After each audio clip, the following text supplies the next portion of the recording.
The sky over Edinburgh was unusually clear that day, a far cry from the cold, drizzly days Scotland is accustomed to. The sun shone brightly on the cobblestoned old street where Sam Heughan had just left a special interview with veteran journalist Douglas Hale.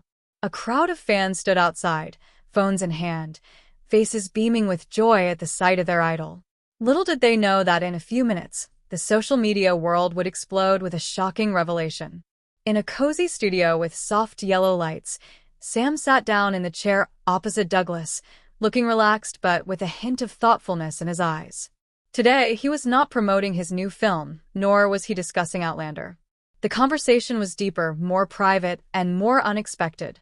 After a few opening questions, Douglas gently led the conversation. Sam, you and Caitriona have been together for many years. Lately, fans have been saying that there's been a subtle shift between you two that everyone can feel. Can you share anything about that friendship? Sam smiled. A genuine, unabashed smile. Douglas, Kate and I have always had a special bond. 8 seasons of Outlander have not only created classic characters, but also created a friendship that I consider invaluable. Douglas nodded. But recently, viewers have observed that you two have become even closer than before, even seem to have big plans? Sam was silent for a few seconds. The entire crew held their breath. Then he answered frankly, softly but firmly. I'm considering moving in with Caitriona. The atmosphere exploded. Some people in the room had to look at each other to make sure they hadn't misheard. Douglas was so stunned that he forgot his role. Did you just say moving in together? Sam smiled, placing his hands on his knees, his eyes on the large window where the sunlight was shining like a soft golden strip. That's right. After Outlander, we were both very busy. Our schedules forced us to be apart more. And then, one day, I realized that the distance was taking away some of the sense of peace that I only had when I was with her. He continued, his voice low but sincere. Caitriona is someone I trust unconditionally.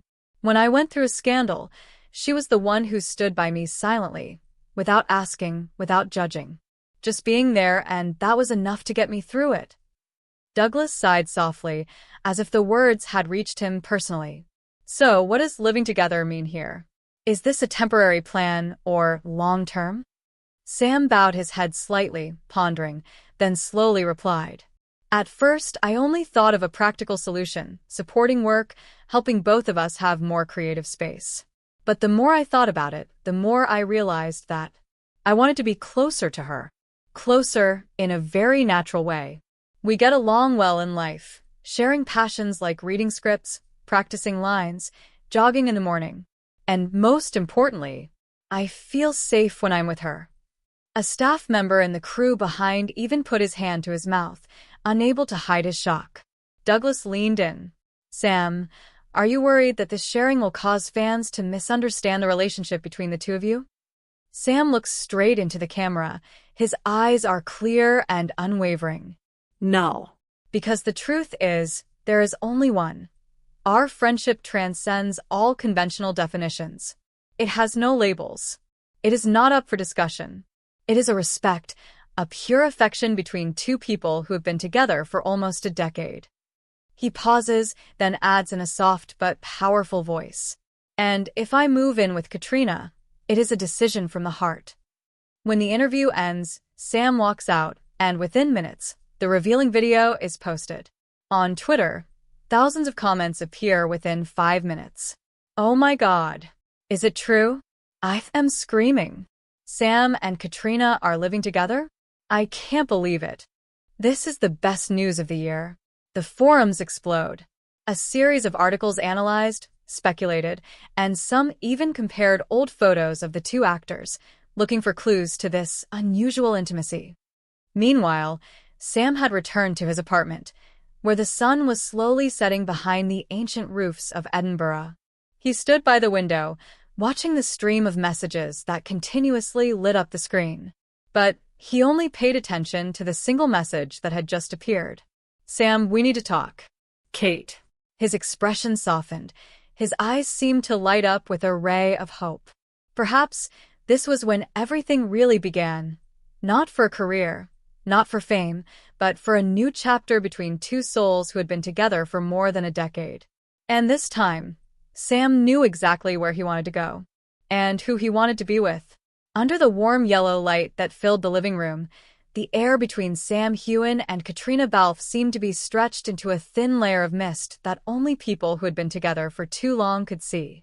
The moments they had laughed, joked, and supported each other during nearly a decade of filming Outlander now became gentle memories that hovered around the two of them, as if waiting to be awakened. But the reality was gentler and more surprising than anything fans had ever imagined. Sam stood by the window, looking down at the small garden below Caitriona's apartment.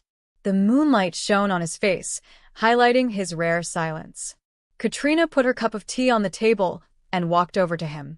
"Sam, since we made this public, you've barely slept." He turned to her, his eyes soft but thoughtful. "It's not that I'm worried about myself," he said slowly. "I'm worried about you. Are you stressed? Is anyone bothering you?" Caitriona tilted her head slightly, giving a small smile, the kind she only gave to people she truly trusted. "I've been dealing with stress for years." "I'm fine," she replied. "The only thing that bothers me is that you're trying to endure it all alone." Sam looked at her for a long time, as if searching for something in his eyes, a confirmation, a permission, or simply the feeling that he no longer had to walk in the dark. "Kate, I didn't want to move here just for filming or to avoid rumors. I wanted to be close to you. Close, literally." Caitriona didn't answer right away. She took a few steps away from him, then turned back, her eyes drawn to something she didn't want to name. "Have you thought it through?" she asked, her voice small but resonant in the silence. "If we lived together, things would change. More than I thought." Sam smiled softly, not avoiding it. "I know.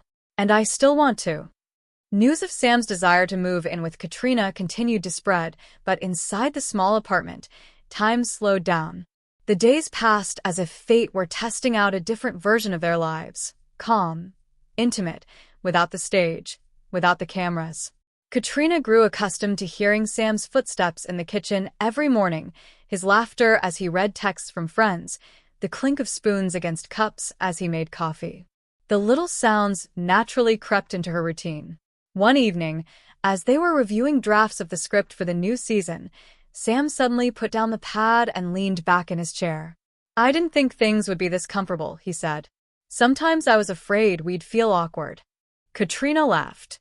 "Sam, we've slept together in the van during a storm, hugged each other 1,000 times on camera, and argued like two children about who got the last piece of cake. It doesn't get any weirder than that." Sam looked up at her.